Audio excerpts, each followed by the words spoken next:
আমি একজন মানুষ চেয়েছিলাম যার সঙ্গে আমি একটা সংসার সাজাবো, যার কাছে নিজেকে খুচরো পয়সার মতো বিলিয়ে দেব, যার কাছে আমি হব তার শেষ আশ্রয়।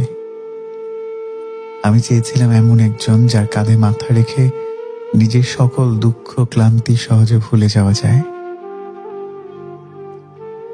সবশেষে পেলাম এমন একজনকে যে আমাকে কোনোদিন বুঝতে চায়নি।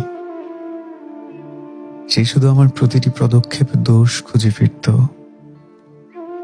আমি তার কাছে ভালোবাসার বিনিময়ে শুধু অবহেলাই পেয়েছি।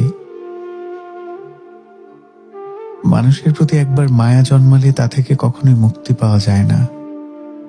হয়তো মানুষটা হারিয়ে যায়, কিন্তু তার স্মৃতি প্রতিদিন পুড়িয়ে মারে। আমি একজন ভালোবাসার মানুষ চেয়েছিলাম, কিন্তু খুঁজে পেলাম কেবল অবহেলা উপহার দেয়া মানুষ। খুঁজে পেলাম কেবল অবহেলা উপহার দেওয়া মানুষ।